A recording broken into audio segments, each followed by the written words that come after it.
Você já?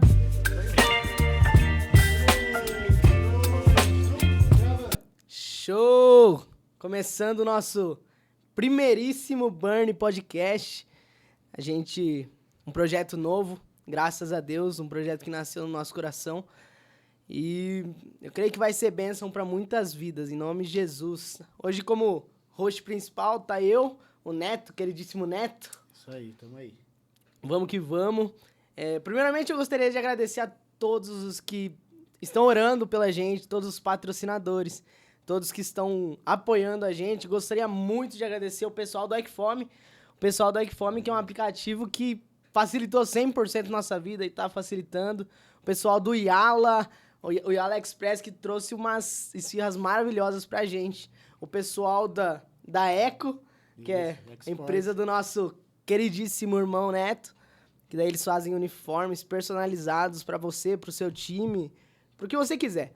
A gente gostaria também de agradecer o pessoal da Lemes Modas, inclusive tô trajado de Lemes, então você que tem interesse em se vestir melhor, o pessoal lá te dá uma atenção maravilhosa. Gostaria de agradecer também o pessoal da Connect Smart, que a gente é uma assistência técnica de celular, assistência técnica de qualquer coisa que você precise. A gente vende iPhone, muita coisa, muita coisa. Agradecer o pessoal da Cevi também, o pessoal que está revolucionando o transporte. Então, esses são nossos patrocinadores, vai estar passando aqui. A gente quer agradecer de coração por acreditarem na gente nesse nosso início. E nesse primeiro episódio maravilhoso, não podia ser ninguém melhor do que o nosso queridíssimo Pastor Caio. Você pode aplaudir? Aí, queridíssimo Pastor Caio. Se apresente pra gente, pastor. Maravilha. Glória a Deus. Uma boa noite a todos. Boa noite, Mateus. Boa noite, Neto. Que a graça e a paz estejam no nosso coração. Amém. Estou muito feliz de estar aqui, de verdade mesmo. Podendo vivenciar esse momento com vocês, podendo participar desse momento tão importante, tão bom, de juntos aqui dialogarmos, conversarmos e falarmos acerca do reino, das coisas de Deus, daquilo que realmente Deus nos chamou para viver nessa terra. Estou muito grato.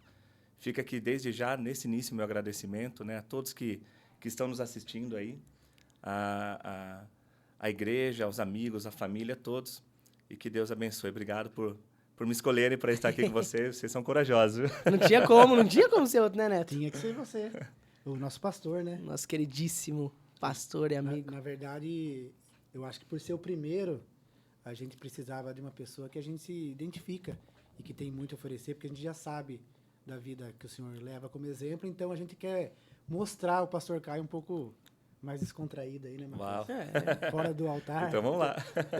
Bora um coração aberto, né?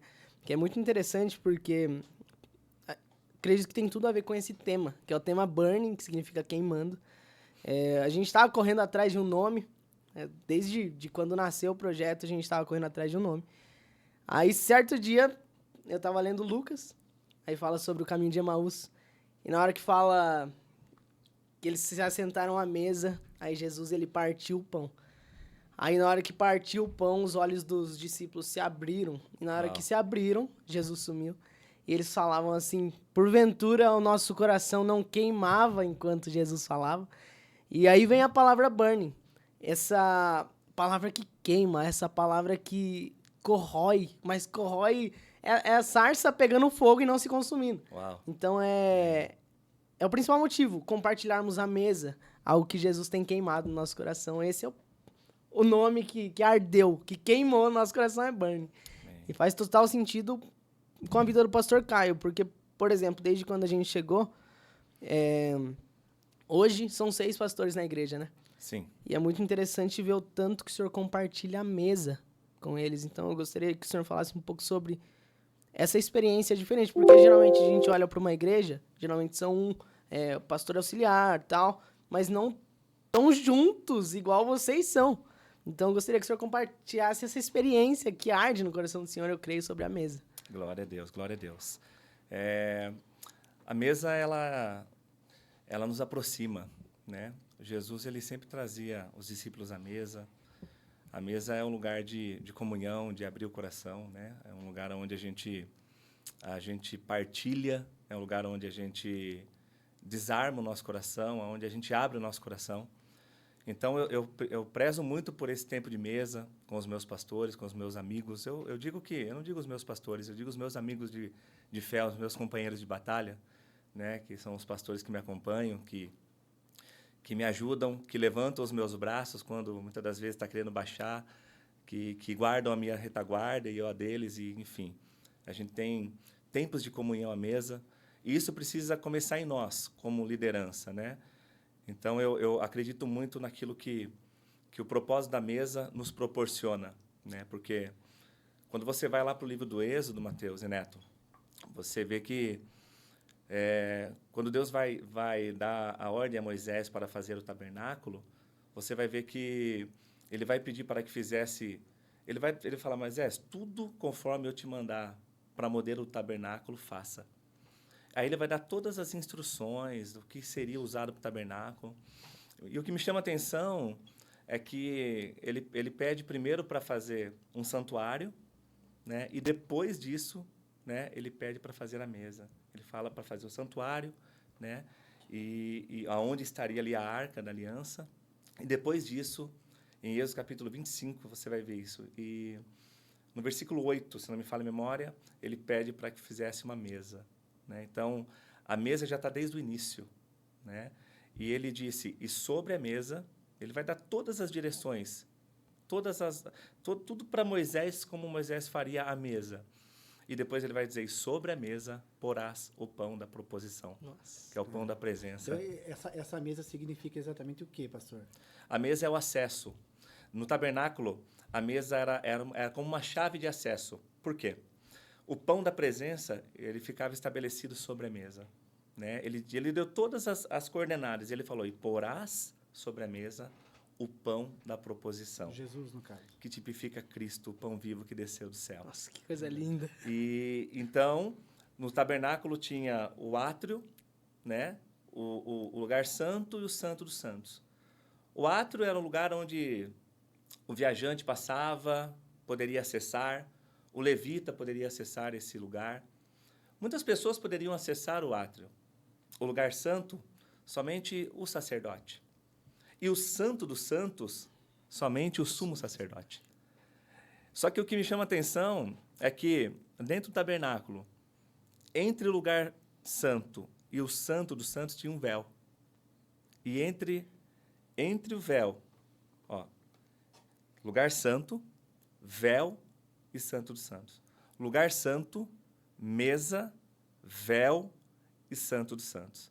Então, para que o sumo sacerdote, Mateus e Neto, acessasse o lugar santo, o santo dos santos, o lugar santíssimo, o santo dos santos, aonde estava a presença, ele precisaria passar pela mesa, aonde o pão da presença estava.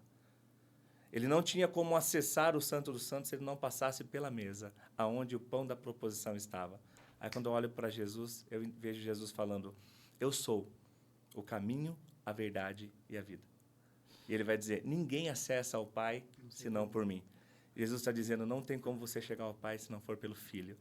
Então, eu vejo a importância da mesa lá no início já, né, para a nossa vida. E você vai vendo dentro da Bíblia a importância da mesa em muitos lugares, como você falou no caminho de Emaús, né? Quando os discípulos eles chegam ali e convidam Jesus para estar com eles naquele lugar. Quando Jesus parte o pão à mesa, os olhos deles se abrem. Jesus linda. partiu a mesa. Então, a mesa é importante porque a mesa traz comunhão. Você acha que por ter se perdido, vamos falar do nosso tempo físico, né? O tempo que a gente vive. Por ter se perdido muito, sabe que as famílias hoje não sentam mais à mesa. Raramente, assim, as pessoas conversam, sentam para fazer uma refeição e comer. E a gente vê que isso também foi trazendo alguns tipos de problema. Acaba afastando. Né? Acaba também, afastando, né? exatamente. Porque um senta lá, outro ninguém senta na mesa. E a mesa, como o senhor disse, desde o início já está lá. E a gente foi perdendo isso com o tempo. Exatamente. Então, eu acho que isso também é um indício, né? É algo para ser resolvido. Exatamente. O que acontece? A gente costuma trabalhar sempre os fundamentos das famílias na igreja, dos casais, das famílias. E a gente ensina muito sobre a questão da mesa. Por quê? Primeiro, essa conexão não pode se perder, né? A gente ensina acerca de 3 altares a serem estabelecidos no lar. O primeiro altar a ser estabelecido dentro de um lar é o altar da oração. A oração é a nossa conexão com Deus, o nosso relacionamento com Deus. Porque a oração é relacionamento. E o segundo altar que a gente ensina e que a gente trabalha como fundamento é o altar da mesa. Porque se você estabelece um relacionamento com Deus, é importante você também estabelecer um relacionamento à mesa. Com quem? Com a sua esposa, com seus filhos, com a sua família. Porque na mesa os corações se desarmam. Na mesa há diálogo. E isso foi se perdendo ao tempo, né? Se você for ver lá antigamente, os nossos avós, né?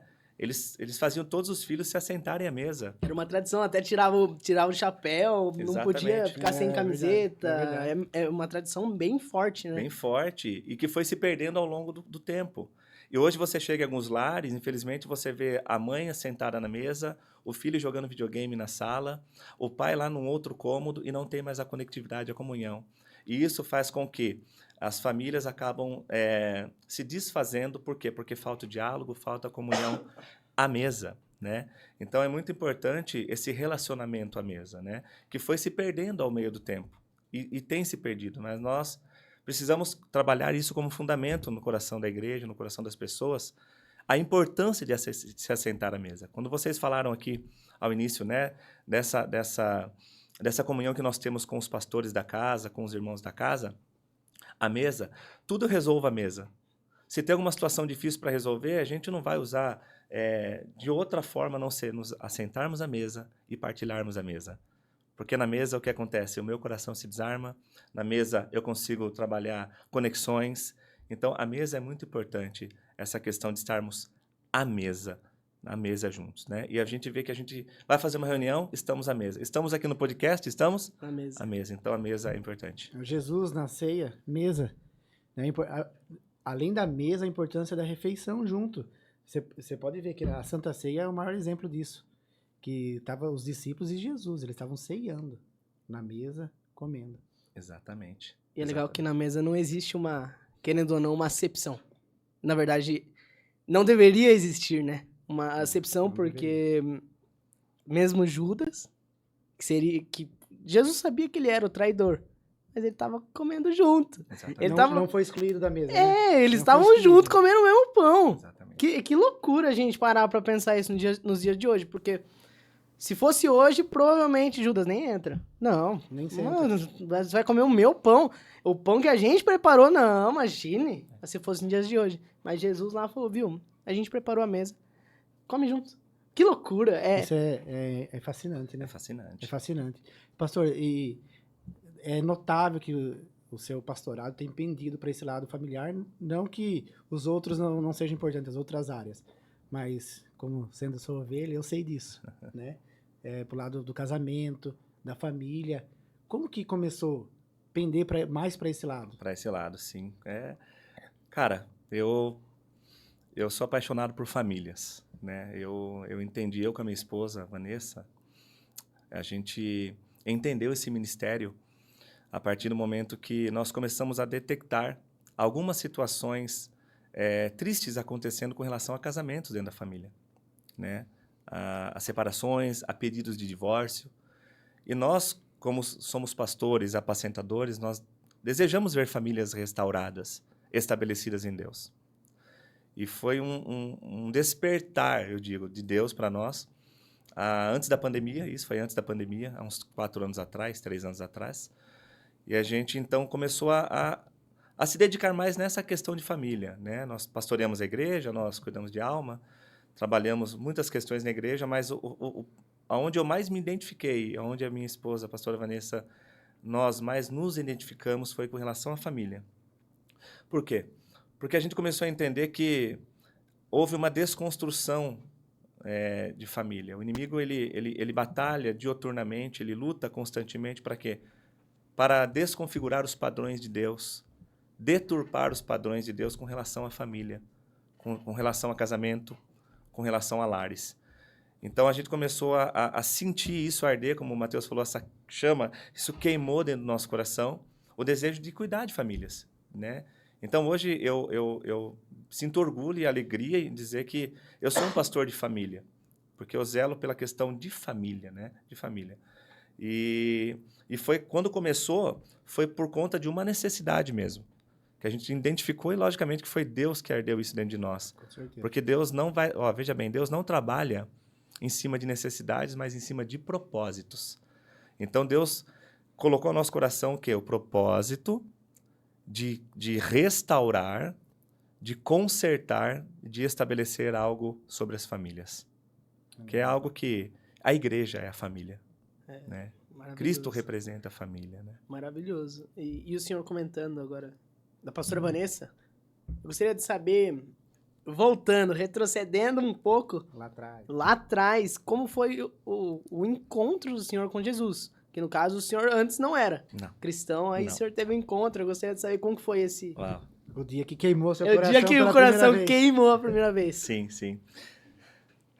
Eu vou olhar para cá e vou dizer, Jesus transformou a minha vida. Jesus transformou a minha vida. Jesus tem poder de transformar. Só Ele transforma o homem. Só Ele transforma a natureza. Só Ele transforma a natureza do homem. Só Jesus transforma o homem. E antes de eu conhecer Jesus, eu tinha uma vida totalmente desregrada, Mateus e Neto. Totalmente desregrada quando se fala acerca de temor de Deus. Não tinha o temor de Deus. Não tinha o temor do Senhor.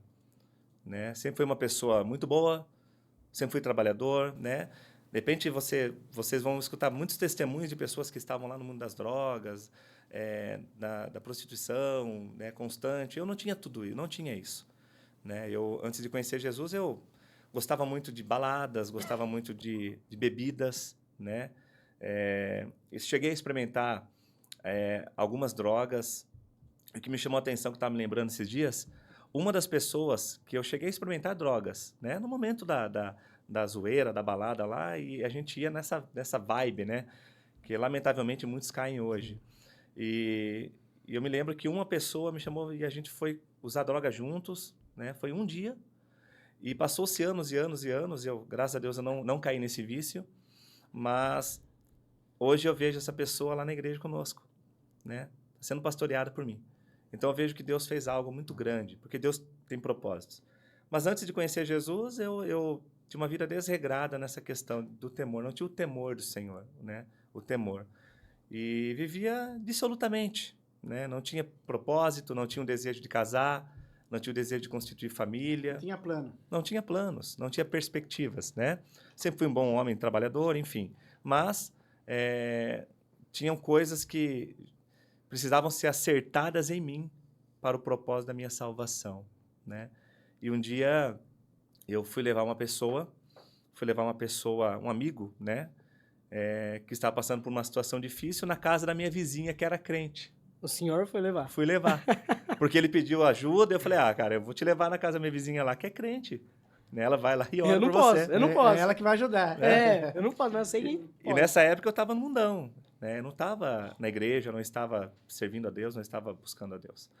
E eu fui levá-lo, e quando eu cheguei na casa dessa pessoa, eu apresentei ele, e tinha uma missionária lá, uma missionária de Porto Alegre.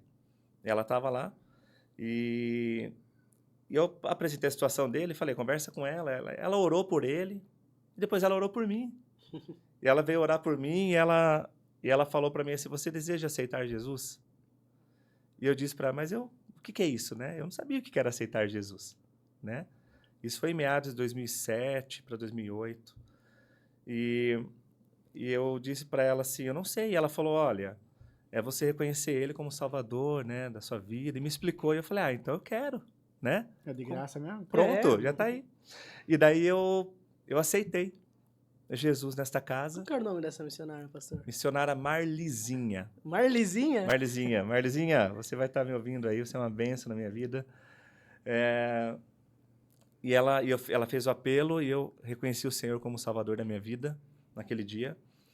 E passou-se um tempo logo, eu já não fui direto para a igreja, mas depois passou-se um tempo, eu eu fui sentindo o desejo de ir para a igreja, o desejo de buscar a igreja. E comecei a renunciar muitas coisas da minha vida e comecei a ir para a igreja. Aí comecei a congregar. Na primeira igreja que eu congreguei, onde meu primeiro pastor foi o pastor Pedro Greck, foi meu tio, que é meu tio, que hoje também está conosco lá em Tietê, para a glória de Deus, né? Olha o que Deus faz, né? E ele trabalha os seus propósitos, E eu comecei a ir para a igreja e daqui a pouco comecei a sentir o desejo de cuidar de pessoas. Aí eu queria cuidar das pessoas, queria levar as pessoas para a igreja, queria ver as pessoas bem. Então, essa chama foi ardendo no meu coração, o desejo por almas. E um dia Deus foi confirmando esse ministério. E logo, uns 2 anos depois, o meu pastor, né, o pastor Rafael Cunha, que é o meu pastor, meu pai na fé, ele liberou uma palavra no meu coração um dia e falou: você será um apacentador de ovelhas. E eu peguei aquilo dentro de mim. Mas E hoje nesse tempo você não era casado ainda? Eu já era. Ainda não. Ainda não. Ainda não. Eu vou explicar. Eu me entreguei a Jesus, comecei para a igreja, buscar ao Senhor, e com mais ou menos 6 meses, eu conheci a Vanessa, porque na realidade a Vanessa, minha esposa, nós já nos conhecíamos desde criança. Ela sempre morou na rua de trás da minha casa, de cima da minha casa. Pertinho, na mesma rua praticamente. Na rua de cima da minha casa, sempre pertinho. Então ela era amiga das minhas irmãs. Então ela ia fazer os trabalhos de escola, ia pro vôlei da escola, e eu que levava elas, e eu nunca olhei para a Vanessa com um olhar de um dia me casar com ela, nunca olhei, porque Não ela tinha era nada, pastor, nada. de forma alguma. Ela era a amiga das minhas irmãs, sempre respeitei. E quando eu me entreguei a Jesus, eu falei: eu quero tudo diferente na minha vida agora. Eu não quero mais fazer ninguém sofrer, eu não quero mais atrapalhar ninguém, eu quero fazer tudo diferente na minha vida. Eu me entreguei a Jesus. Né? Quando eu comecei para a igreja, eu me entreguei a Jesus, e aí eu comecei a ver as mãos de Deus sobre a minha vida de uma forma muito maravilhosa. E Deus foi colocando e tirando tudo que Ele queria. Ele foi colocando e tirando. Inclusive pessoas. Colocando e tirando. Porque o propósito sempre foi dele. E eu me lembro que, com 6 meses, eu estava indo numa igreja e eu ia ser padrinho de casamento do David, da nossa igreja, que hoje é guitarrista da nossa igreja, e a Daniele. Grande David. Grande David. Tá nos ouvindo aí, David? É uma benção, hein? Você e a Dani, ó. Foram os cupidos. Como que foi o meu relacionamento com a pastora Vanessa, com a Vanessa? Nós estávamos em um outro relacionamento quando eles nos convidaram para sermos padrinhos de casamento. Eu num outro relacionamento e a Vanessa num outro relacionamento. Pois bem, foi passando o tempo, a gente acabou tendo todo esse processo, eu me entreguei a Jesus e reatei, não tinha mais esse relacionamento antigo, a Vanessa também não, e a Dani e o David falou: e agora? Né? Os 2 padrinhos, né? Os 2 padrinhos sem ninguém, vamos juntar os padrinhos para ser padrinhos. E aí eu comecei a olhar para a Vanessa. Né? Aí com outros olhos. Né? Com os outros olhos. Isso foi 6 meses de convertido. Em 6 meses de convertido, Deus me entregou a minha esposa. Em 6 meses de convertido, Deus me entregou aquela que realmente foi uma mulher sábia que edifica a minha vida, que sempre tem edificado a minha vida. E daí nós começamos a nos conhecer, começamos a nos relacionar, oramos um período e pedimos a confirmação de Deus. Noivamos, nos casamos e hoje temos o fruto do nosso amor, que é a Heloísa. Ô pastor, você está falando aí, né, conheceu a pastora Vanessa e tal, aí já foi o início do seu ministério como pastor? Ou não? Não. Olha só, quando eu congregava na minha primeira igreja, eu já cuidava das pessoas, já corria atrás, cuidava, já pastoreava. Já tinha isso em mim. Né? Até antes de se converter, né? Ah, não, você precisa de ajuda? Eu vou levar aqui para a irmã. Até antes de converter já ardia isso, né? Já tinha isso em mim. Depois deixa eu lembrar da questão ainda dessa casa que eu me converti. que eu me converti, não. Que eu aceitei Jesus ali, que eu reconheci Jesus como Salvador. Com a irmã Marlizinha. De Porto Alegre. Então, assim, eu estava noivo e nós começamos a congregar com o pastor Rafael Cunha ali na Experiência com o Criador, onde hoje, ainda, graças a Deus, nós estamos. E ali nós noivamos e nos casamos. Quando eu me casei, né, foi entregue o ministério, né, para eu começar a tomar conta de uma igreja, né, de um ponto de pregação. Mas eu passei pelo processo do evangelista, processo do presbitério, aí depois o pastorado. Então, Deus confirmou isso no meu coração e confirmou no coração da Vanessa. Por quê? Porque é importante os dois estarem em conformidade, né? Porque a Bíblia diz, como poderão andar dois juntos se não estão em comum acordo? Então, a Vanessa é a minha pastora. É ela quem cuida do meu coração, é ela quem me pastoreia, que me ensina, é ela quem rega a minha vida com sabedoria, né? Então, a gente iniciou o ministério pastoral em meados de 2011 para 2012, nós começamos. Como que Deus colocou no meu coração? Um dia, na Santa Ceia da igreja, eu estava de joelhos dobrados, já estava casado, e o Espírito Santo falou para mim assim, abra sua casa para fazer cultos. Aí eu abri a minha casa, pedi para o meu pastor falou, lógico. Nós fazíamos cultos em casa. Durante o dia a gente evangelizava nas ruas, nas quartas-feiras, nós fazíamos cultos na garagem da minha casa, uns jovens da igreja, algumas pessoas, a minha família. E eu me lembro que, no início, uma tia da minha esposa, ela estava passando por um processo do câncer e ela aceitou Jesus na nossa casa. Ela começou a participar dos cultos, depois aprove a Deus recolhê-la, mas levou ela para a eternidade. Então, ali já foi o início de um propósito, né? E a gente fazia os cultos ali, fazia os momentos de adoração, trazia as almas para perto. E um dia Deus colocou no meu coração de orar para um lugar maior. Aí nós fomos da minha casa para um lugar de 60 metros quadrados. Um pouquinho maior. Um pouquinho maior. Pense num calor. Daquele jeito. Daquele jeito. E glória a Deus, porque a gente viu as almas começar a chegar. Naquele lugar, eu me lembro que tinha dias que a gente estava fazendo culto, tinha um bar bem ao lado da igreja, e a gente estava fazendo culto, ministrando a palavra, a pessoa saía da mesa do bar, encostava para ouvir a palavra, no final ela aceitava Jesus. Ai, que loucura. Então tava no lugar certo. Que da Estava no hora. lugar certo. A igreja tava no lugar O maior certo. evangelista que teve foi o dono daquele bar.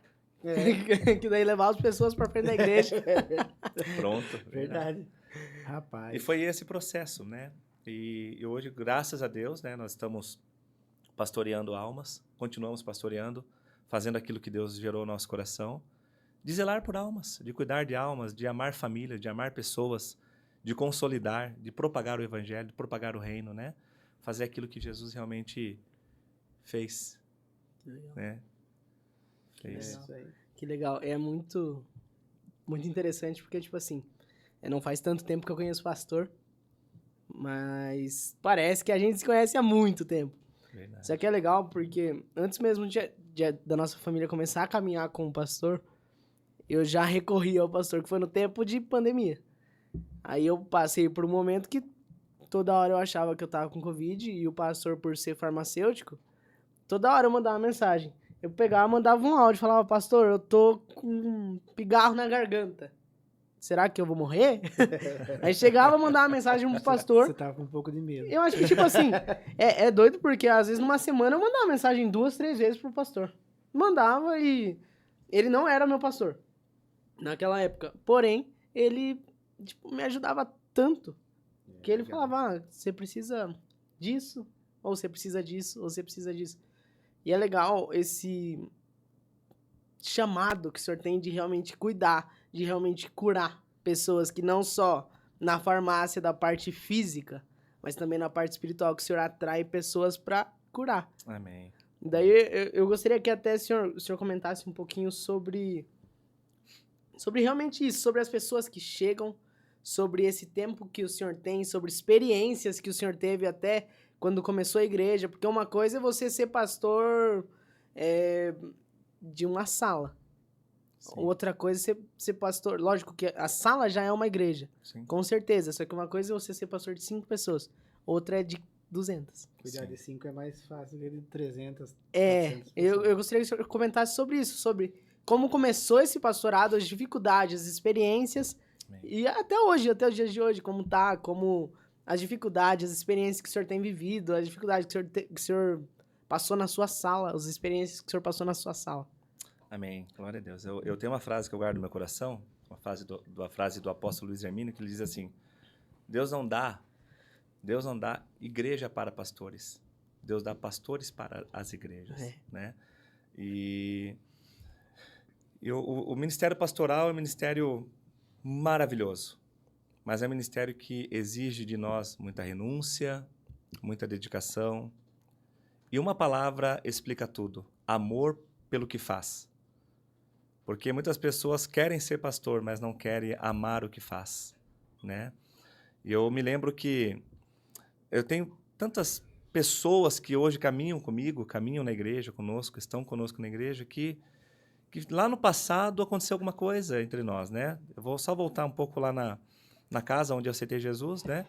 Que foi na casa da nossa irmã Carlinha, nossa irmã Lígia, Da Carla, do louvor. do louvor da igreja. E hoje, basicamente, a família toda dela ali está inserida no corpo, está Que conosco ali, adorando na igreja, estou pastoreando eles hoje. Um dia eu fui até a casa dela pedir ajuda para alguém e hoje eu sou pastor delas. Ai, que da hora. Sou pastor do pai dela, da mãe dela, né, da irmã dela também, de todos.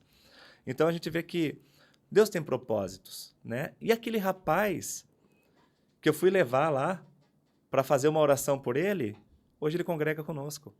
Ah, é? Então a gente vê Rapaz. o trabalhar de Deus assim é sensacional, né? Mas o ministério pastoral é um ministério maravilhoso. Lógico, é muito diferente você pastorear 5 pessoas e depois você pastorear 200, um exemplo. Mas Deus vai dando tudo na hora certa. Porque Deus, eu tenho um versículo que eu guardo comigo, que Deus não escolhe os capacitados. Ele capacita os escolhidos. Então eu sempre tive isso no meu coração.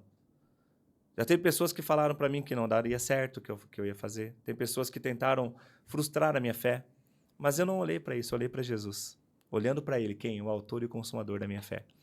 Então, hoje, a gente pastoreia, né, várias pessoas, cuida de várias pessoas, porque Deus tem nos dado graça. Porque Ele é o sumo pastor, né? Eu tenho aprendido com Ele.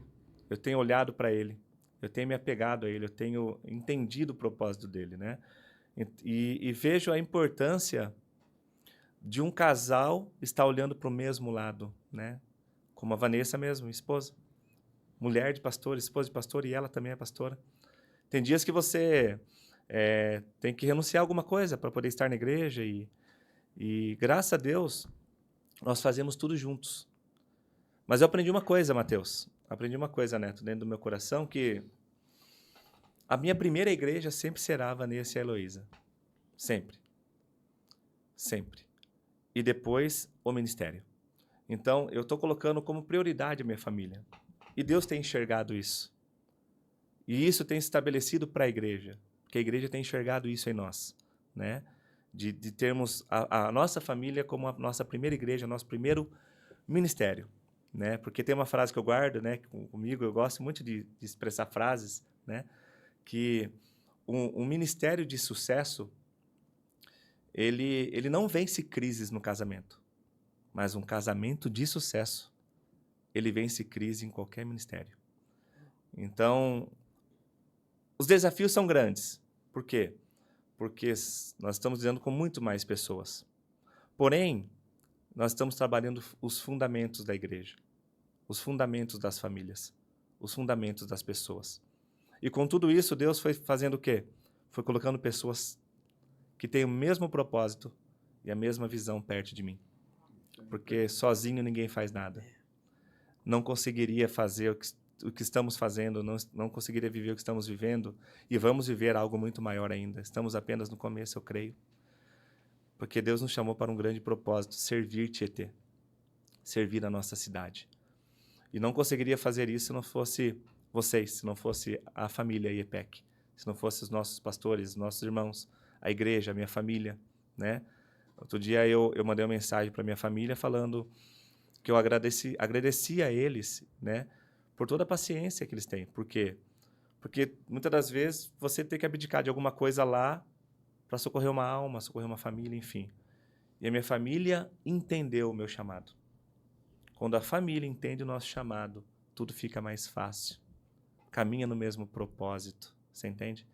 Então, assim, os desafios, Mateus, são grandes. São grandes, são grandes, são grandes.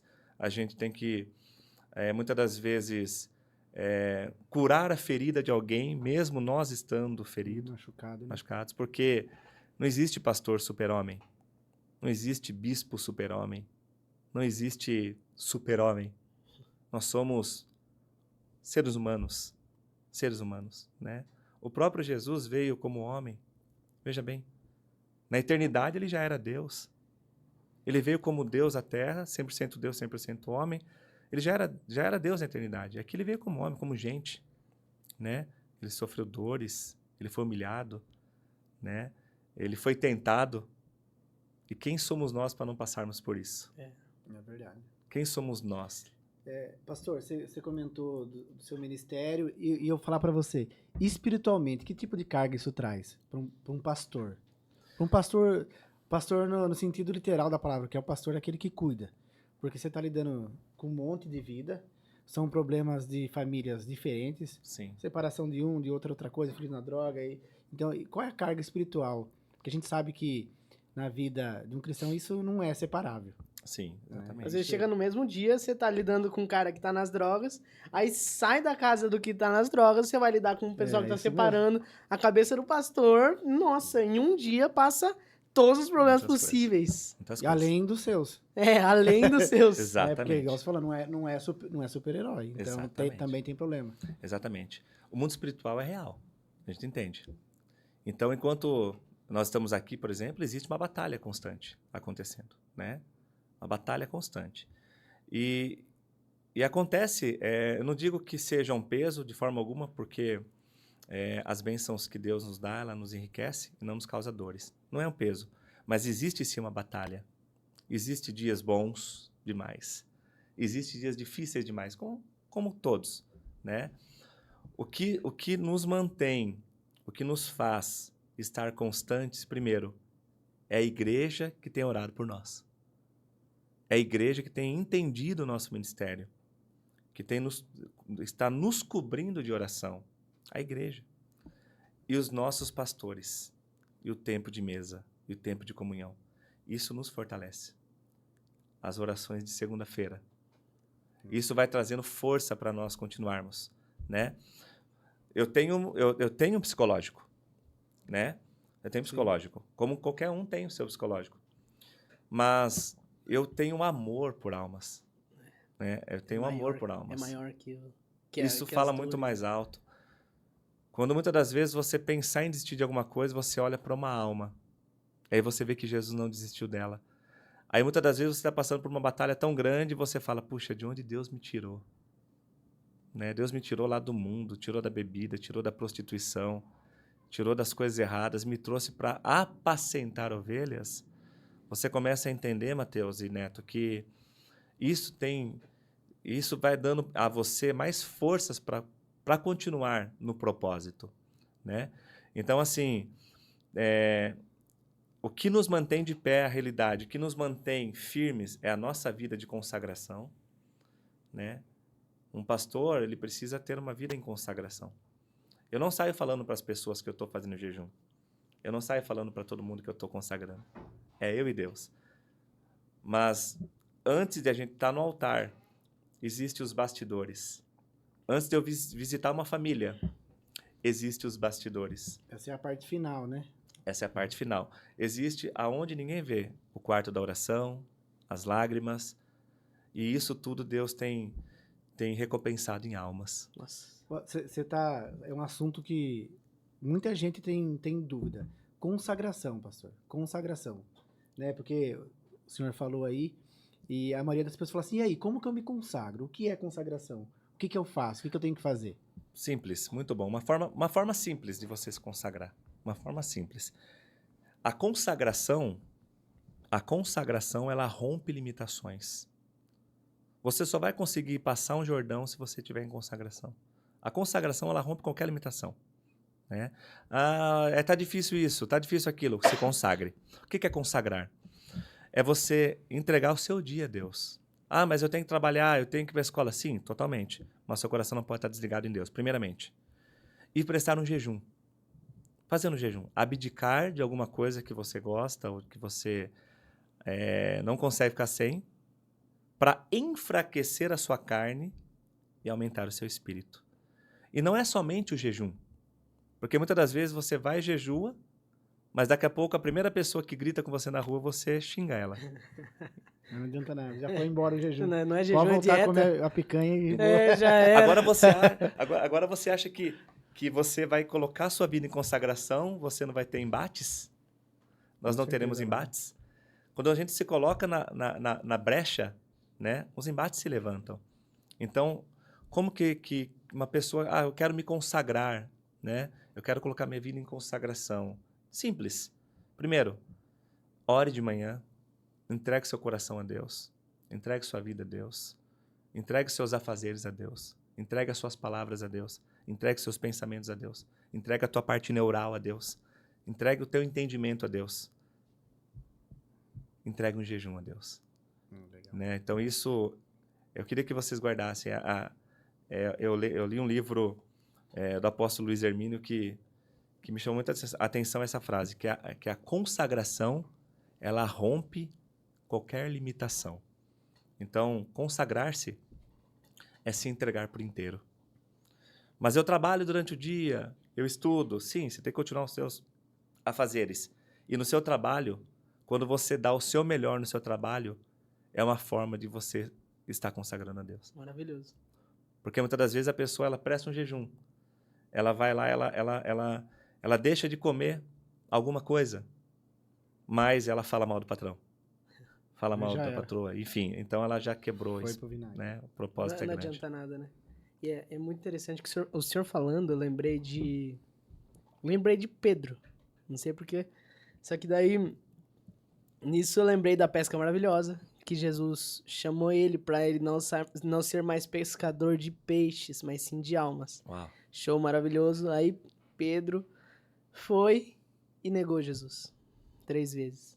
Aí na hora que Pedro negou, o pessoal chegava e falava: Pedro, não era você que andava junto? Ele, não, era assim. Era inegável o tanto que Jesus tinha trabalhado na vida dele, o tanto que Jesus tinha passado a sua semelhança, a sua convivência. Aí é interessante porque Pedro, sendo pescador não mais de peixes, sim de almas, quando ele chega com Jesus e chora amargamente, Jesus pergunta: Pedro, tu me amas? Aí eu amo. Aí ele fala: apacenta minhas ovelhas. 3 vezes. A quantidade de vezes que ele negou. E é interessante porque Pedro não era pastor de ovelhas. Ele era pescador de peixe. E é interessante porque onde Jesus te manda, ele que vai suprir. Não sei apacentar a ovelha. Não tem problema. Se eu tô mandando, vai. Exatamente. Se eu tô mandando, vai. E é muito legal na parte do jejum, na parte do propósito, na parte da oração, que eu conversava com alguns amigos meus e eles falavam sobre desejos carnais que eles deixavam vencer, seja tipo um pecado de estimação, um pecado que a pessoa não consegue vencer. Aí ele fala: cara, como que eu faço isso? Eu falo: irmão, jejum. Quando você jejuar, você vai pegar o pecado, esmagar e colocar no seu bolso. Uau. Porque quando você tá em jejum, é conexão direta. Exatamente. Não tem ruído de carne falando, é espírito. É verdade. É só espírito. Então vai. Vai, independente, vai.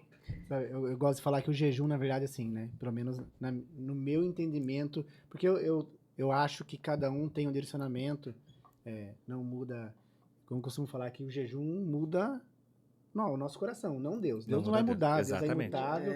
Mas assim, a gente fica sensível à voz do Espírito Santo, Sim. A gente fica sensível a tudo que está ao nosso redor, espiritualmente falando e até fisicamente falando. Exatamente. Então, quando você está jejuando, eu acho que ativa algo no sentido que, cara, Deus tá olhando e falando: esses caras estão se entregando pra mim, tem sede de alguma coisa, tem vontade de alguma coisa. Nossa. Sabe? E é isso que eu penso. as práticas, né, eu sou bem sincero, eu comecei a jejuar de verdade de uns 2 anos para cá. Uns 2, 3 anos para cá. E a sensibilidade sobre a voz do Espírito Santo, sobre falar no meu coração, vou te dar um exemplo bem claro. O pessoal falava assim, Deus falou comigo. Eu falava assim, "Mas como que Deus falou que esse cara não fala comigo? Falou como? Esse cara ouve a voz de Deus como? Esse cara é louco."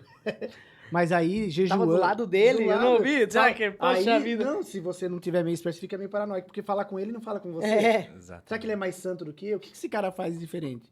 Então, quando você jejua, eu fiquei mais sensível. Aí eu entendi a voz, a confirmação no coração. Tudo isso foi mudando. Então, nós ficamos mais sensíveis. Deus não vai mudar.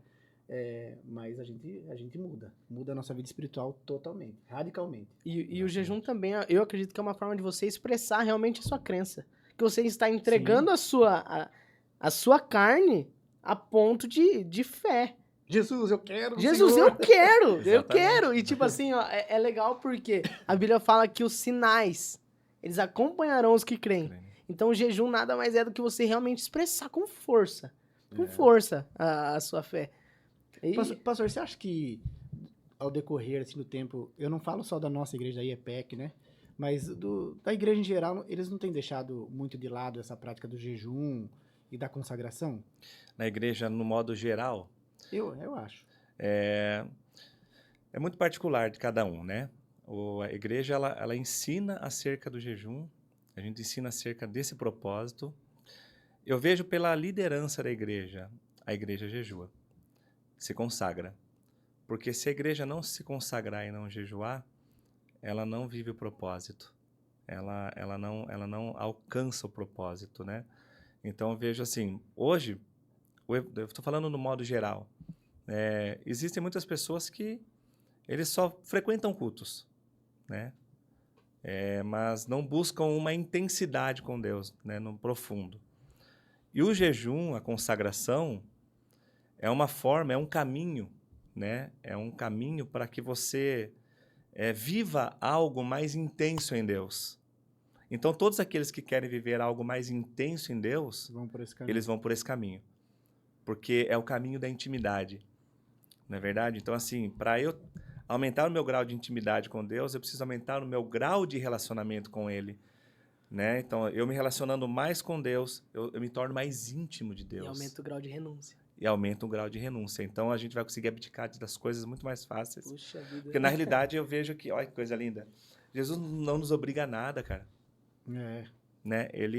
Mas ele nos mostra o caminho.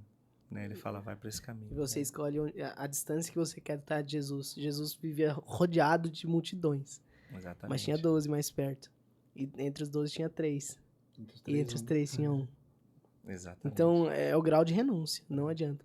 E falando um pouco sobre isso e também mudando um pouco de assunto, eu gostaria de perguntar para o senhor em relação à pandemia. Qual foi uma das maiores dificuldades, talvez, da igreja? Por quê? Se a gente for parar para pensar, a IEPEC foi 100% na contramão. Por quê? Aconteceu a pandemia. Depois da pandemia, o que aconteceu com a IEPEC? Vamos mudar de barracão para um barracão maior porque tá vindo mais gente. Que loucura! Tipo assim, a maioria das igrejas caminhando pro lado contrário, tipo, agora a gente precisa se recuperar da pandemia e tal. Algumas fechando. E aí o IEPEC, não, vamos para um barracão maior porque não tá dando de gente. Falei, nossa, Deus amado. E como que foi em relação à vida do senhor, à vida dos pastores, em relação à pandemia? A pandemia foi uma escola. A gente conversava sobre isso até esses dias. Foi uma escola. Não foi um período muito difícil para as igrejas, no modo geral. Para a IEPEC não foi fácil também. Por quê? Foi um período de transição, de adaptação. Né? A gente teve que se adaptar a muita coisa. Eu estava conversando, né, com o Neto. A gente, por exemplo, a gente não tinha... Eu nunca tinha falado na frente no celular. Eu também não. Né? E agora, onde estão? Então, assim, eu vivi muitas experiências da pandemia, né? Eu, Caio, né? Lógico que com a igreja viveu, os pastores viveram, nós vivemos. Mas, por exemplo, uma experiência que eu vivi na pandemia foi que quando pediu-se para fechar as igrejas, agora tem que fechar as portas da igreja. E a gente não podia descumprir isso. Porque a igreja não pode descumprir regras. A igreja tem Era uma pessoas lei, que né? queriam fazer culto escondido, não do nosso ministério, lógico. Mas alguém falava, né, abrir a igreja. Não, não se faz isso. Por quê? Porque a igreja tem que dar exemplo. A igreja, ela tem que cumprir regras, né? Então, nós temos uma regra do governo, temos uma regra da prefeitura, ali tínhamos essa regra, né? Sim. É lógico que existem exceções, né? A gente sabe, né, de muita coisa que está acontecendo por aí, que a batalha vai ser grande, que as perseguições serão grandes, mas na questão da pandemia, né? Fecha a igreja. Tivemos que fechar. E eu me lembro que nós precisávamos continuar pregando a palavra. Por quê? Porque as pessoas precisavam ser alimentadas. E qual que era o pensamento? De a gente pregar a palavra para os irmãos da igreja, para a igreja. Como que os irmãos vão ficar 1, 2 meses? Porque a priori seria 1, 2 meses, lembra? Mas esticou bem mais, né? Para 3 anos. Puxa vida. Então foi um período muito, Mateus, foi muito assim desafiador e ao mesmo tempo um período de escola, porque o que nós chamamos de problema, Deus chama de escola. O que nós chamamos de problema, Deus chama de ensinamento. O que nós chamamos de dificuldade, Deus chama de alinhamento. Então, Deus, o propósito da pandemia, Deus sabe o propósito dele, né? Dele permitir uma pandemia dessa, enfim. Porém, eu me lembro que no primeiro dia, né, eu falei, a gente vai ter que transmitir. Pegou eu, pastor Manuel, né? Pastor Manuel tá nos ouvindo aí. Era só... Pastorzão. Só tinha o Adriano, já estava? Já Adriano? estava. Pastor Luiz também. Já estávamos ali. Pastor E eu me Luiz. lembro que no primeiro dia que nós fomos ali fazer a transmissão do culto, né? A gente colocou o celular na frente e nós ficamos acho que uma meia hora ensaiando para poder falar alguma coisa. Sair alguma coisa. Porque nós nunca tínhamos feito isso, né? Então foi um período desafiador, realmente. E eu me lembro que daí depois daquele dia startou. E a gente continua ali fazendo as lives, né? Fazendo as transmissões. Muitas pessoas que não estavam na igreja passaram a frequentar a igreja. Pessoas que não estavam na igreja pediu batismo, batizou e hoje congregam com a gente. Tudo no período da pandemia. Deu fruto. Deu fruto. Foi fácil? Não foi. Teve um dia que todos nós, pastores, eu, o pastor Manuel, o pastor Adriano e o pastor Luiz, os 4 pastores, pegaram o Covid juntos. Por quê? Porque a gente se abraça. A gente se abraça, a gente está muito junto. E nós pegamos todos juntos. E o que foi mais difícil para mim foi o período onde o meu pastor, meu amigo, o pastor Adriano, teve ali o Covid e ficou enfermo ao ponto de ir para a UTI, né, que nos assustou demais e nos levou cada vez mais para oração, cada vez mais para oração. Então foi um período desafiador. Hoje, para a glória de Deus, ele recebeu um milagre lá no hospital, através da oração. Um dia ele vai contar isso. Através da oração, ele recebeu um milagre dentro do hospital, né? Através da oração da igreja. Então foi no período da Covid, no período da pandemia. Não é fácil. Muitas igrejas pararam por quê? Não é fácil você manter uma igreja aberta. Né? Você tem aluguel para pagar, você tem despesas para pagar a igreja, você tem ajudas para pagar, você tem assistencialismo da igreja, tem muita coisa. Então, tudo isso precisa de dinheiro, né? Então, a igreja estando fechada, não que a igreja esteja aí para isso, porque a igreja não é isso. A igreja é muito mais do que isso. Muito maior. A igreja está muito além do que isso. Mas muitas igrejas fecharam por quê? Porque chegava o mês de pagar o aluguel, eles não tinham o valor para pagar, não tinha as arrecadações para pagar o aluguel da igreja. Conosco foi diferente. A gente viu um milagre acontecendo na pandemia. Foi onde a gente reformou a igreja. Cresceu, né? Cresceu a igreja. Cara, é loucura. Teve um dia que nós fomos lá, nós vamos fazer um negocinho de nada, uma divisória na sala das crianças. Aí foi eu, a tesouraria, fomos lá, o Robson, fomos lá observar. E dali, na conversa, a gente falou, vamos mudar o altar? Daí a gente destruiu o altar de madeira e ali Deus foi abençoando, porque Deus foi mandando recursos. Eu aprendi uma frase com o meu pastor Adriano, que ele diz assim, primeiro, coloca o pé, tenha fé, e Deus vai pôr o chão. Então, tenha fé. Né? Então, assim, a gente viveu, Neto, um tempo de muita bênção no período da pandemia. Mas trabalhamos muito. A gente não ficou em casa parado. a gente estava cuidando das almas, estava visitando as almas. As almas que a gente não podia ir nas casas, nós falávamos por telefone, ligávamos, né? Cuidando mesmo. Cuidando. Logicamente que, por ter sido desafiador, a gente não conseguia muitas das vezes acessar alguém, porque alguém estava enfermo ou alguém não poderia nos receber. Mas nesse período a gente cultivou a palavra, a gente propagou o evangelho, né? E daí que foi, quando foi encerrando, a gente já foi para esse salão onde nós estamos hoje, e ali Deus foi enviando as almas, vocês, a família, enfim, né? A gente tem vivido grandes propósitos. Mas o período da pandemia realmente foi um período muito desafiador. Foi, né? Muito desafiador, mas vencemos. Por quê? Porque a igreja não é nossa, a igreja tem um dono. E o dono da igreja não é o pastor Caio, não é o pastor A, pastor B. O dono da igreja é Jesus. A igreja não é órfã. A igreja tem um pai. Amém? Que Amém. coisa linda, Legal, que hein? coisa linda. E eu tava conversando com o pastor, e na questão da ceia, que o senhor A comentou ceia, com a cara, a gente, ceia foi demais. porque, puxa vida, ninguém podendo se reunir, e a gente sabendo, entendendo a importância da ceia, e aí? Ceia, Como que a gente pode exatamente. fazer? Primeira ceia, Neto. Primeira ceia, Mateus, foi assim. Todo mundo em casa. A gente não podia se reunir para participar da comunhão da mesa. E o que eu fiz? A gente montou as ceias. Nós compramos os kits ceias, montamos, consagramos. Aí eu peguei uma moto emprestada, a moto do Robson. Tesoureiro tá vendo? Robson. Robson, meu querido. Um abraço, Robson. Peguei a moto do Robson emprestada. O pastor Manuel Monteiro tem a moto dele. E ele pegou uma parte da cidade, dos bairros, e eu peguei os outros bairros da cidade. Então a gente passou o sábado a tarde toda entregando ceia casa por casa. A gente entregou ceia loucura. porque eu queria muito que nós estivéssemos na live juntos. E confesso que foi a live que mais teve pessoas. Mais teve pessoas. Quer dizer, a igreja inteira participou da ceia. Cada um na sua casa, com a sua família. Porque muitas das vezes o que acontece, tinha pessoas que não conseguiam se reunir como família mais. Eles estavam à mesa da comunhão com a família ali. Olha o propósito. Não tinha jeito. Então, o que acontece? A gente pegou a moto, bateu de porta em porta, entregamos a ceia para cada pessoa, para cada família, né, para cada lar, onde tinham 3 pessoas que eram batizadas e tomavam a ceia, participavam da ceia, a gente deixou ali, entregamos. E no domingo de manhã nós fizemos a grande live, né? Deixamos ali o celular. Sabe onde foi a live? Na minha casa, cara. Que doideira. Eu lembro até agora. A gente Você colocou tinha montado na garagem. Você lembra que você montou na garagem os primeiros Na cultos? garagem Acho que eu fui também. ministrar lá uma vez. da garagem. Neto ministrou várias vezes lá, né? Várias.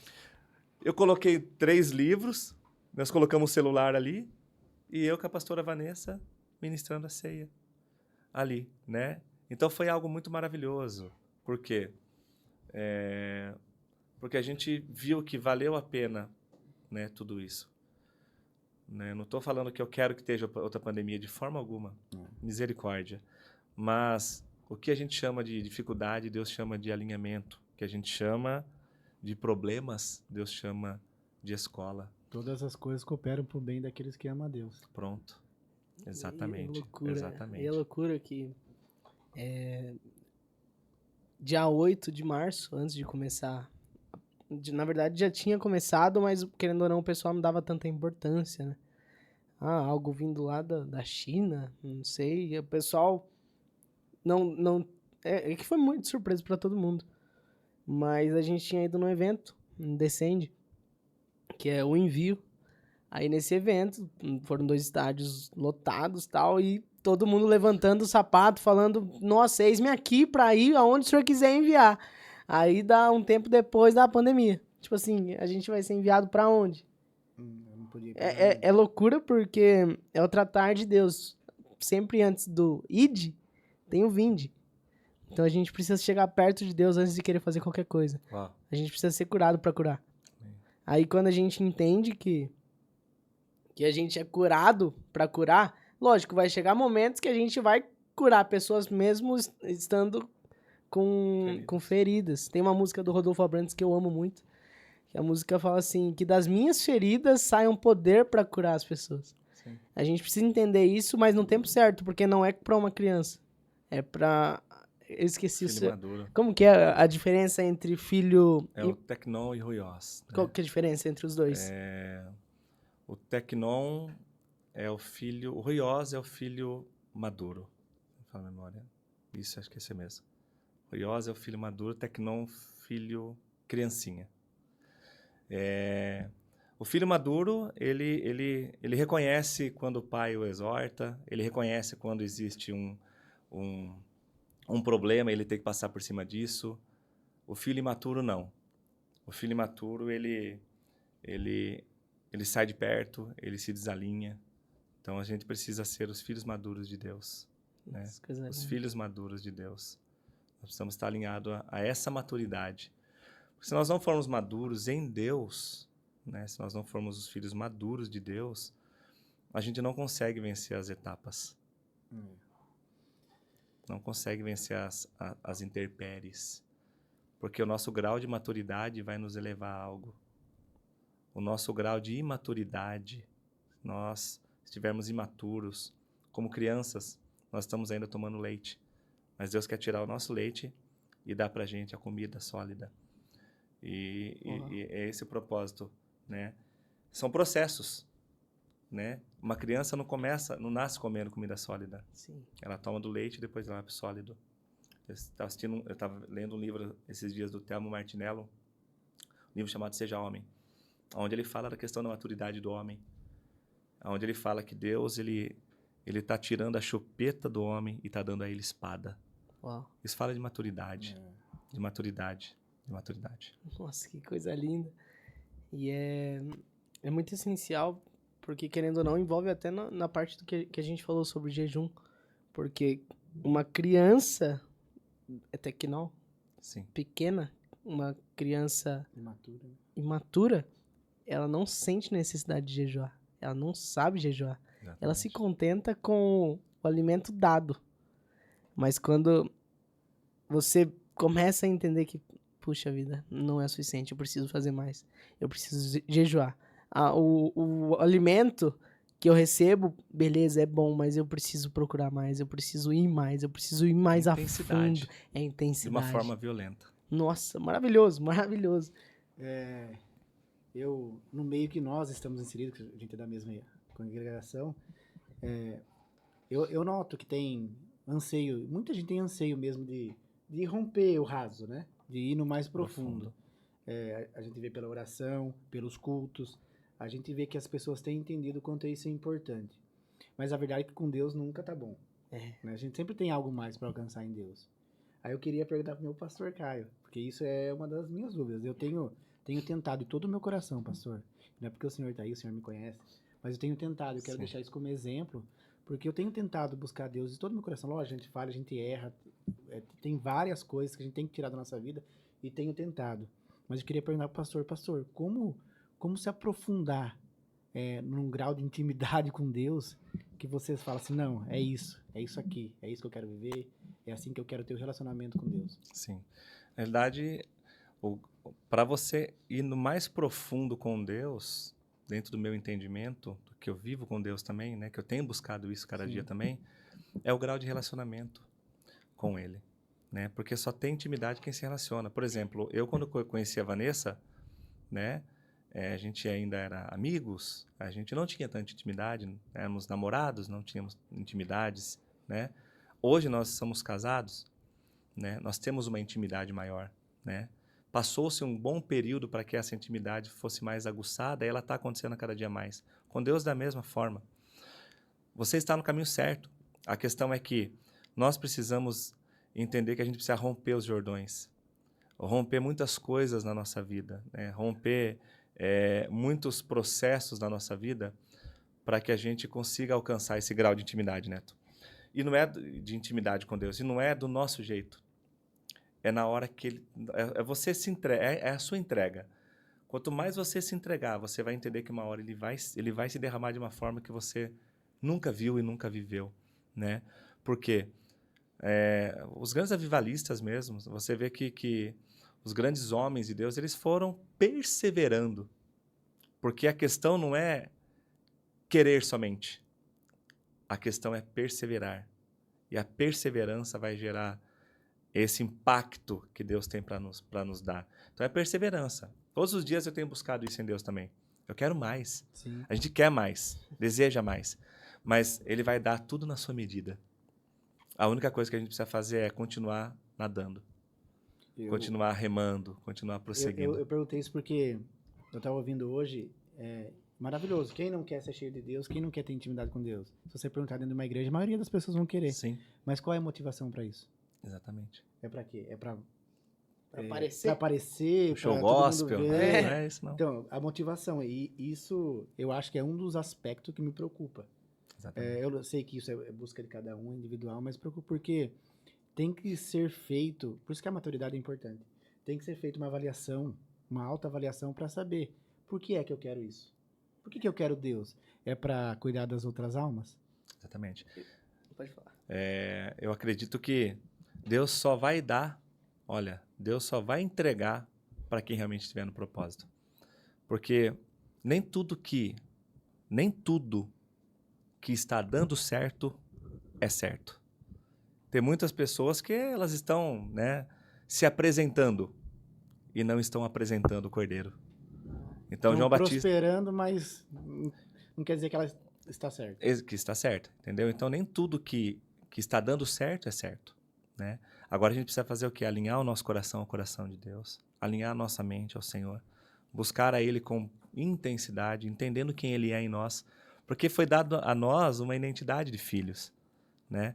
Quando eu tenho isso no meu coração, eu não deixo nada me tirar do propósito. Por quê? Porque eu sou filho. E existe sobre mim uma paternidade. Um Deus que cuida e zela por mim. E um Deus que eu tenho que buscar a Ele constantemente. Buscar a Ele não por aquilo que Ele vai me dar. Porque tem dia que Ele não vai me dar nada. E Ele nem precisa dar mais nada porque Ele já nos deu tudo. Não é verdade. Né? Ele é tudo para nós. Ele é tudo que nós temos. E é muito interessante isso. Eu acho que eu falo é muito interessante, mas não tem problema. Pela 15ª vez? Pela 15ª vez é tudo muito interessante. E pela 15ª vez eu tô tomando água. Viu? Mas, tipo assim, não é porque tá dando certo que é certo. Eu uso exemplo direto sobre Caim e Abel. Caim matou Abel. E Deus, ele chegou e falou assim pra Caim: Caim, quem encostar em você, quem te matar, vai ser 7 vezes mais amaldiçoado que você. Ou seja, ele era protegido, mas ele não era abençoado. Exatamente. Ele tava sendo protegido, mas ele não tinha feito certo. Exatamente. E eu ouvi uma frase esses dias, o real motivo, o principal motivo da gente querer mais de Deus. Eu acho que é Charles Spurgeon, não sei.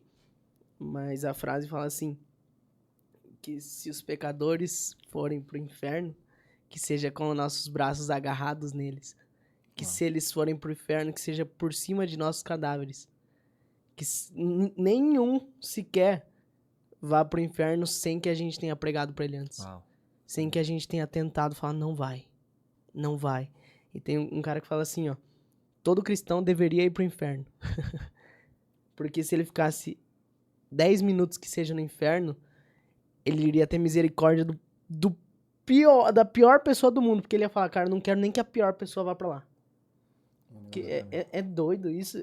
E eu gostaria de, conversando um pouco sobre experiências, sobre intenções, eu gostaria que o senhor contasse uma experiência que o senhor teve diferente com Deus.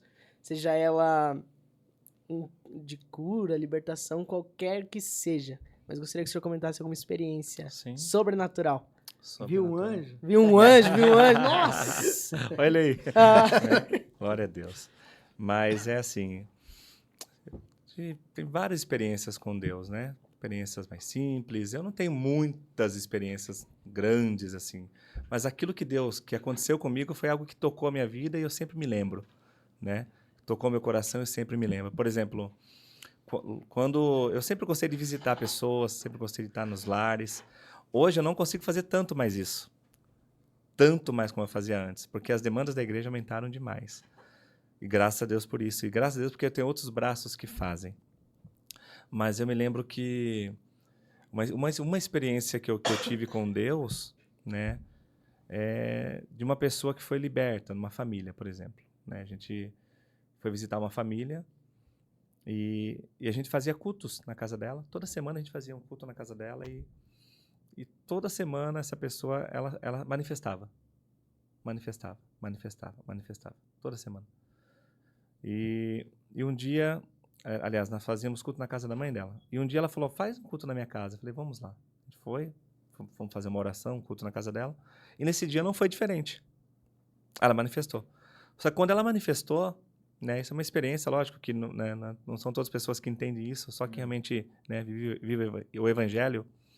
Mas quando ela manifestou, o Espírito Santo colocou no meu coração, repreenda uma legião. E eu coloquei a mão sobre ela e coloquei legião, em nome de Jesus, sai. Quando eu disse sai, o irmão dela estava na porta da sala, parado. A luz da sala estava apagada. A gente estava na cozinha. E quando eu disse sai, ele sentiu como alguém estivesse empurrando o corpo dele, falando, dá licença, eu estou saindo. E as duas luzes da sala acenderam. E há um tempo depois eu fiquei sabendo que ela continuou na igreja, se entregou realmente a Jesus, foi liberta do vício, né? E depois não a vi mais, mas fiquei sabendo que houve um propósito de libertação. Então, as experiências que eu tive com Deus foram um propósito de libertação de pessoas, né? Lógico, já tivemos experiências no monte, tivemos experiência no quarto da oração. Teve um dia que eu entrei no quarto da oração, no quarto é o que mais tem. Eu estava no meu quarto, e fechei a porta, estava sozinho em casa. Fechei a porta e comecei, eu e Deus, só estava eu e ele ali. Só eu e ele. Né? E comecei de joelhos dobrados na cama, quando eu já estava deitado no chão, chorando em lágrimas. Só eu e ele. Né? E ele ministrando algo ao meu coração, queimando algo ao meu coração. Então, assim, vivendo coisas que eu estou vivendo hoje na igreja. Me colocando no coração coisas que eu estou vivendo hoje na igreja. Né? Uma outra experiência, nós fomos uma vez visitar uma casa de uma pessoa em Serquilho. Eu me lembro que nós entramos na casa, tinha uma plaquinha. A gente quase não conseguia entrar na casa. Tanta bagunça que tinha, muita coisa, muita entulho, muita coisa entulhada. E tinha uma plaquinha escrito, este lugar, esta é a casa da bagunça, alguma coisa assim. Estava eu, uma missionária, um amigo. E a gente foi orar nessa casa, nós oramos. E expulsamos o demônio da vida da pessoa, repreendemos, a manifestou, a gente já repreendeu ali, foi difícil porque, né, é uma força ali, a gente precisava de pessoas para segurar e forte, tínhamos, né? Realmente. E a gente orou ali e liberamos libertação ali no nome de Jesus, cura. E quando a gente estava orando ali, ela falou, agora ore pelo meu pai, que mora na casa do lado. Atravessamos uma mureta, uma muretinha, assim, era o mesmo terreno, uma muretinha, e fomos orar lá. Quando a gente estava orando pelo Senhor, manifestou de novo lá na casa dela. Meu Deus. Voltou. Aí nós voltamos lá, já oramos lá também, e oramos, e ali, acredito que depois eu não voltei mais lá, acredito que realmente houve uma libertação na família, porque tinha obra de ocultismo lá dentro, terrível, terrível, terrível, terrível. E a gente repreendeu toda a obra de ocultismo, toda a obra de idolatria, toda obra de ocultismo. É bom falar, porque o pessoal fala, pastor, só vem em cima do altar e não sabe das coisas que acontecem, que é por fora, né? Exatamente. Que é por fora. Que a gente vai para muitos lugares, né? Eu não estou me lembrando agora para dizer que outras experiências mais, mas assim... Pastor, sinceridade, o primeiro demônio que você foi expulsado, a primeira vez, ficou com medo? Deu uma tremida nas pernas. A primeira vez. Me lembro exatamente. Você lembra? Me lembro. Primeiro demônio que eu fui expulsar, assim, eu aprendi com o meu primeiro pastor a ter autoridade. Show. E ele me falava assim, tem autoridade, ele falava. Tem autoridade, em nome de Jesus você vai expulsar o demônio, curar os enfermos, pela palavra. E eu me lembro que, uma igreja pequena que a gente tinha, acontecia algo muito forte ali mesmo. E eu me lembro que aquele dia uma pessoa manifestou, e eu coloquei a mão sobre a cabeça dela e eu usei da autoridade no nome de Jesus. Porque no nosso nome a gente não consegue nada. Não tem jeito. Então eu falei, no nome de Jesus, sai. E ele relutou, mas saiu. Um outro culto, a mesma coisa. E foi um processo de libertação da mesma pessoa. Né? Então, assim, essa pessoa foi liberta. Mas deu um medinho, assim, não? Medo não. Você já tinha autoridade? Já tinha. Eu nunca tive medo de expulsar demônio, nunca tive medo de... Não, medo não, nunca tive medo. Mas assim, por quê? Porque Eu entendi que não é no meu nome. Show. E o inferno treme a esse nome. Então, quando você libera uma oração no nome de Jesus, você vê que o diabo não se contém, ele vaza. Então é importante. Só que são processos de libertação. A pessoa depois não é só colocar a mão na cabeça da pessoa, expulsar o demônio dela, não. A pessoa tem que ser acompanhada, tem que ter um culto no lar, tem que ter um grupo de comunhão no lar, tem que ter um aconselhamento, consolidação, para que a pessoa continue firme nos caminhos. É o trabalhar do fundamento. Porque sem fundamento não tem estrutura. Tem que trabalhar a base. Não adianta, né? Exatamente.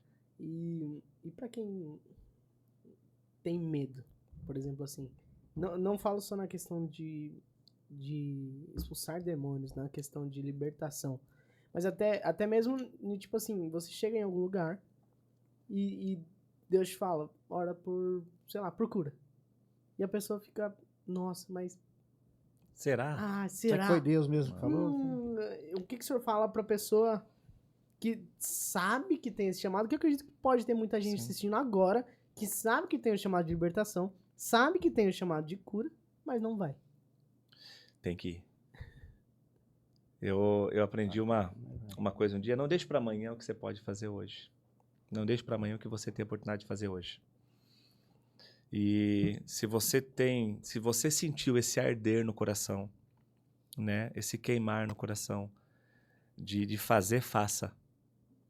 Faça, porque é naquela hora que Deus quer te usar, né? De repente amanhã pode ser tarde, né? Então, assim, muitas das vezes, lógico, vai muito de discernir a voz de Deus. Vai muito discernir aquilo que Deus falou. Por isso que a pessoa tem que ter uma vida em Deus. Ter uma vida em consagração. Uma vida com o Senhor. Por quê? Porque muitas das vezes a carne pode falar também. Então você tem que discernir. O discernimento é a palavra exata para isso. Quando você discerniu que realmente foi Deus que falou, que Deus pediu para você fazer, faça. Faça. Porque se você não fizer, não vai vir nenhum julgo sobre você, não é isso. Mas se você faz hoje, você poupa a pessoa de passar por algo amanhã. Então, assim, vencer o medo, essa é a estratégia. Porque o medo, é muito natural termos medo de coisas, de algumas situações. Ah, será que eu vou conseguir? E alguma coisa vai te travando. E a gente tem que vencer isso. Porque se a gente passa por cima disso, se nós passamos por cima disso, alguma coisa de bom acontece para alguém ali na frente. Os discípulos não tiveram medo no barco? Jesus falou, passemos para outra margem. Qual que é a fala de Jesus? Passemos para outra margem do lago de Genezaré. Os discípulos entraram no mesmo barco de Jesus. Veja bem, você acha que Jesus estava ensinando eles por parábolas? Daí Jesus fala assim, no meu entendimento, eu vou tirar eles da teoria e vou colocar na prática. Colocou eles no barco. Quando coloca eles no barco, deita e dorme. Deita e dorme. Aí a tempestade veio, as ondas se levantam, os ventos se levantam, as ondas se levantam, as águas entram no barco, ao ponto de querer afundar o barco. E eles ficam com medo, muito natural. É natural, né? Eles tiveram medo. Só que quando a gente tiver com medo, a gente precisa tentar no nosso coração assim, ele está me chamando para ir para o outro lado. Tem um propósito lá. Por quê? Porque muitas das vezes, eu guardei sempre isso, sempre que eu ministro essa palavra, eu guardo no meu coração. Se eles tivessem pulado do barco, pelo medo, pelo desespero, pela ansiedade, abandonado, o endemoniado gadareno não tinha vivido o propósito. Logicamente que Jesus estaria indo, mas Jesus estava querendo ensinar, porque aqui a gente chama de problema, de dificuldade, Jesus chama de escola. Uau. Glória a Deus. Eu sobre esse papo aí, né? Porque quando a gente se converte, a gente vai vivendo algumas coisas diferentes. E aí eu me lembro que quando eu fui orar para uma pessoa, a pessoa endemoniou a primeira vez. Eu já tinha experiência na minha casa. Minha mãe sempre chama minha mãe, né? Minha mãe, eu chamo ela de Constantine. Cara, é impressionante. Miriam, tá vendo? Impressionante. É sem brincadeira, Matheus. Era muita gente, assim. O pessoal ia chamar minha mãe para expulsar demônio. Várias. Era corriqueiro. Era diariamente. Eu chamava de Constantine. E, então, eu já tinha... Mas, assim, eu passei um tempo. O pessoal vai achar engraçado, mas passei um tempo pedindo para Deus, coloca alguém endemoniado perto de mim que eu quero expulsar. eu quero viver essa experiência. Não, de verdade. Primeiro porque eu entendia que é muito triste uma pessoa viver dominada por demônio, sabe? Lógico, tem a brecha, a gente sabe tudo isso, né? A gente não vai entrar em detalhes, a gente sabe que tem ela que deu espaço, ela que deu lugar, alguma coisa foi feita. Mas mesmo assim eu acho triste, eu acho muito forte uma pessoa ficar vivendo demônios, cara, possuída e influenciada por demônios. Então o meu primeiro propósito era isso, falar, Deus, quem tiver perto de mim endemoniado, que esteja tendo a influência aí de demônio. Avisa eu. Mas não deu outra, não demorou uma semana. Sério? Oh. Eu passei um tempo orando, mas depois que aí, uma semaninha, é loucura. E, nossa, é maravilhoso, mas a gente, pelo menos eu sou novo, mas a gente via que antigamente tinha muito mais em evidência. E eu até cheguei a perguntar para algumas pessoas, falaram assim, nossa, mas será que precisa manifestar? Deus pode expulsar sem manifestar. Não precisa de tanto barulho? Eu pensava, mas eu falava, nossa, precisa de tanto barulho? E aí eu comecei a entender que Deus tem um propósito, desde o Gadareno, que existe um propósito de manifestar, e existem muitas libertações que Deus faz sem a manifestação. Porque se Deus quiser, ele tira. Exatamente. Simples. Na realidade, hoje, o inferno também se globaliza. Na realidade, hoje, você não vê tantas pessoas caindo mais na igreja. Sim. Mas estão caindo por dentro. Caindo na casa, caindo no casamento, sim, caindo na família. É muito pior. Então, as pessoas hoje... Por quê? Porque as armas, né, as mesmas armas, nós não vamos usar armas diferentes hoje, porque as batalhas são diferentes hoje.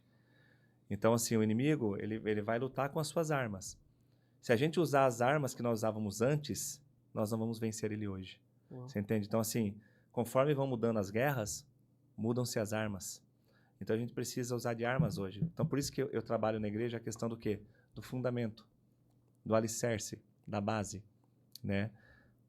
De uma família entrar na igreja, de um jovem entrar na igreja e ele saber que ele tem que entender que ele vai ter que ter relação sexual somente depois do casamento.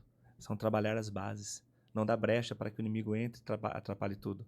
Essa é a voz da igreja, né? Então, assim, o inferno ele não para, ele vai se globalizando.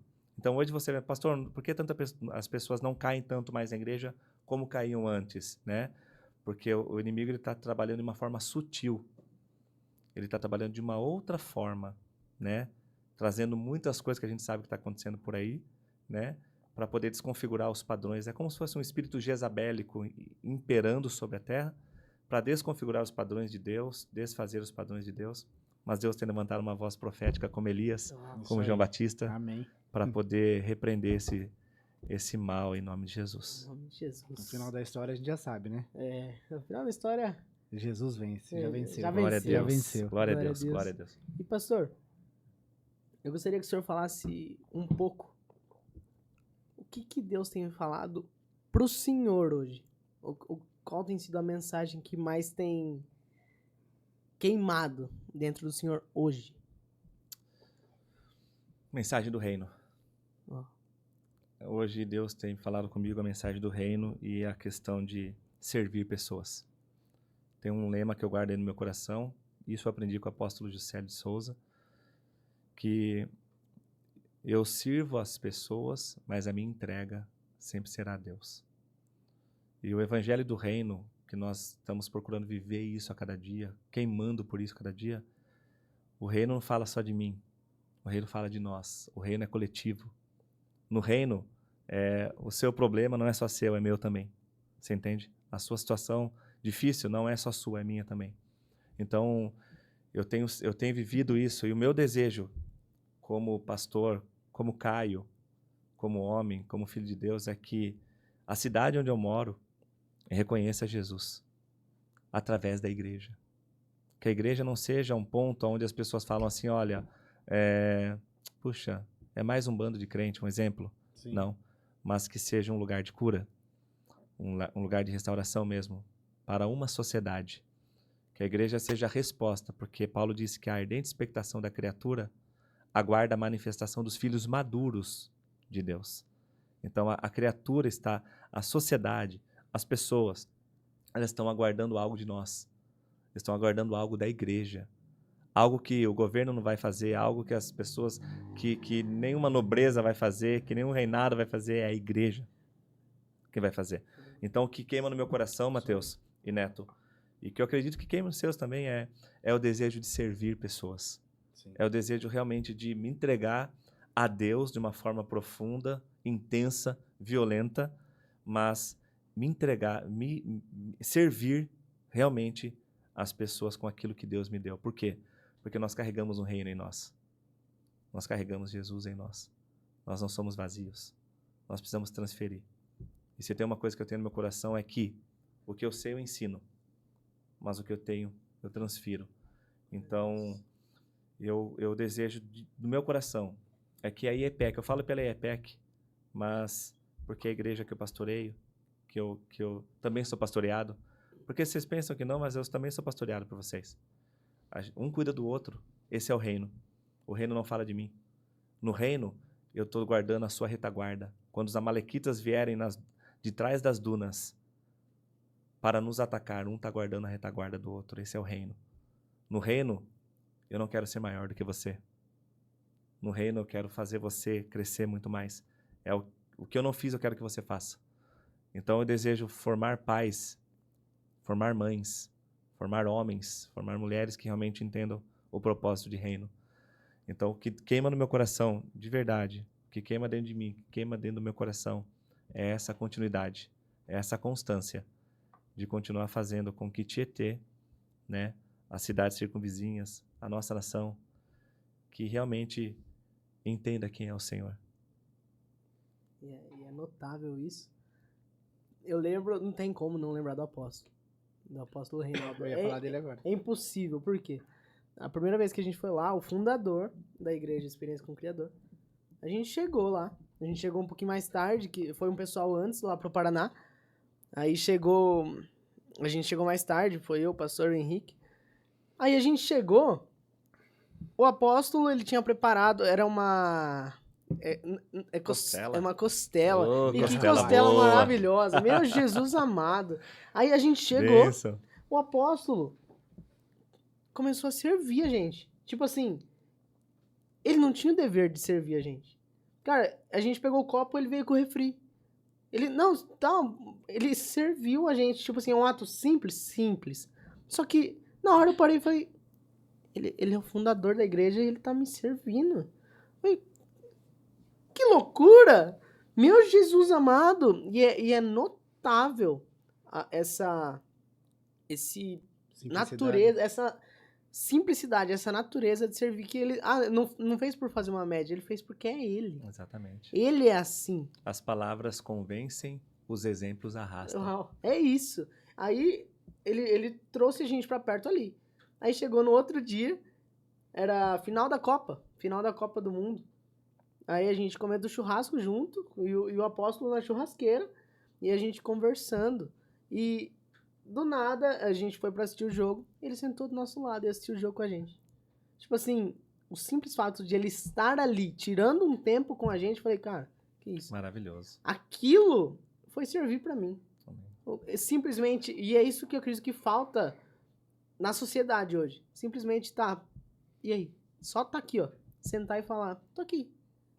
Quer falar? Não quer falar? Tá bom, mas eu vou ficar aqui do mesmo jeito. Uau.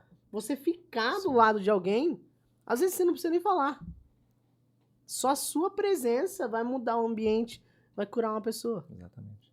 E é notável isso, que vem como se fosse do apóstolo pra gente como um lençol. Tipo assim, cara, se ele tá fazendo, por que eu não vou fazer? Exatamente. O apóstolo inclusive, nós queremos louvar a Deus pela vida do nosso apóstolo, Reinaldo Miguel, que ele é um exemplo para nós, né? De homem, de pai, de pastor, de apacentador, de aconselhador. Um homem que tem orado muito pelas nossas vidas e cada vez que nós vamos para lá, a gente volta cada vez mais com desejo de servir. Você entende? Então, assim, a família do apóstolo é uma família que eu amo demais, que a gente ama demais, né? Estou tendo a oportunidade de estar cada vez mais próximo deles, mas aprendendo muito com eles, né? O Álvaro, o Bruno, as esposas, a família, a Vani, é uma família preciosa demais. E a gente vê essa questão, né? de quem iniciou, né, esse ministério, de quem iniciou o ministério Experiências com o Criador, né? Lá na cidade de Venceslau Braz, né? Um ministério que realmente tem sido resposta. E a gente tem orado um pelo outro. Nós liberamos orações de Tietê para lá, e eles liberam orações para cá, e a gente tem vivido esse propósito. Quantas IEPEC tem hoje, pastor? A gente está localizado em aproximadamente 27 cidades. 27. Paraná e Estado de São Paulo. Estado de São Paulo, né? São várias... Nós somos um ministério pequeno, assim, né? Novo também, né? Novo também, mas que realmente tem feito o que precisa ser feito. Na verdade é essa. E o apóstolo Reinaldo, ele deixou algo no meu coração que ele disse assim um dia: Deus está conosco. Deus está conosco. Isso basta. Então, isso, né, isso já traz muita paz e muita graça ao nosso coração. Então, assim, eu quero louvar Deus pela minha liderança, né? A gente podia louvar Deus por todos, né? Nossa liderança, os nossos pastores de Tietê, né? As pessoas que cuidam da gente, que estão com a gente ali trabalhando, desde da irmã que limpa a nossa igreja, desde o irmão que toca lá na bateria, que canta, que louva a Deus ali, todos. Hoje, nós estávamos no churrasco com o Ministério de Louvor no domingo passado, e eu falei para minha esposa assim, eu falei: Ivan, que bênção, como é bom ver essa comunhão. Isso traz paz para qualquer pastor, quando ele vê que o rebanho está em comunhão, que não tem um ali falando do outro, que estão juntos, brincando, conversando, sendo gente, contando piada, cantando, brincando, adorando, né? Isso é bom. E eu vivia de domingo algo maravilhoso e eu falei: nossa, que coisa linda. Então hoje nós estamos vivendo algo muito lindo em Deus e pedimos que essa misericórdia a cada dia mais nos alcance e que nós possamos avançar para o reino a cada dia mais. Uau. Amém. Amém. Isso aí. Amém. Infelizmente, mas eu esqueci das perguntas. Porém, foram respondidas porque a Flavinha falou sobre família. Ela queria que a gente comentasse sobre família. A Flavinha do William. A Flavinha do William. Flavinha, Flavinha, a bênção de Deus. Frutapão. William, uau. Bênção, né? E o Família João, preciosa. o João, Valarini. O João, pô. Joãozão, João Carlos. Ele falou pra gente Palmital? falar sobre o chamado pastoral. Sim. Mas daí, como o senhor já falou, tá respondido. Espero ter conseguido responder, né? Porque é a primeira vez que a gente participa de um podcast. Então, os assim, primeiros, olha onde né? chegou. Mas a gente, Primeiro de muitos, né? primeiro de A muitos. gente pede desculpas, de repente a gente não conseguiu responder da forma que seria, mas manda mensagem no WhatsApp, a gente responde depois, né? Já era.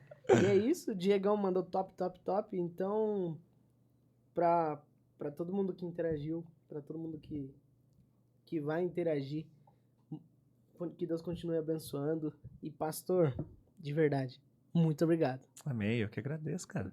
Muito obrigado por ser nosso pastor, por estar aqui hoje, porque, meu Jesus amado, que Deus continue Vocês são abençoando. corajosos mesmo. Você, Amém. eu tô aí só na escória. Não, oxi. Amém. Então, Sou eu que agradeço, cara. Eu que Glória a agradeço. Deus. Eu agradeço pela vida de vocês, pelo coração de vocês. Né? Eu tô de frente com o Matheus, tô de frente com o Neto. Duas pessoas que eu tô me relacionando todos os dias. Duas pessoas que têm orado por mim, que têm me ensinado a cada dia mais, né? E a gente tem aprendido um com o outro. Então, louvo a Deus pela sua vida, Neto, pela Débora, pelos filhos. Louvo a Deus pela sua vida, Matheus, pela sua esposa, pelos filhos que virão, pela família preciosa. Amém. E 5 filhos. vamos junto para o mesmo propósito. Amém. Caminhando para a eternidade. Amém. É isso aí, pastor. Então, muito obrigado. Obrigado. Deixa eu de só verdade. fazer os É agradecimentos. lógico. Né? Eu quero louvar a Deus, né? Vou falar aqui na câmera, pela vida da minha esposa, da minha filha, né? Que são a minha família, né? Quero louvar a Deus pela vida da minha mãe, Dona Rita, das minhas irmãs, da Débora, da Luciana, dos meus cunhados, da minha família, que tem apoiado, da minha sogra, do meu sogro, e todos os meus familiares ali do lado da minha esposa também, que tem apoiado o meu ministério, que tem realmente entendido o meu ministério, que tem orado por mim. E hoje eu vejo a minha família na igreja.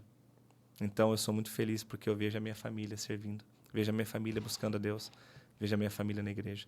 Então, que Deus abençoe a todos, ao Ministério IEPEC, aos meus pastores, ao meu apóstolo, todos. Que Deus abençoe vocês, Que Deus lhe guarde, que Deus dê muita graça à vida de vocês.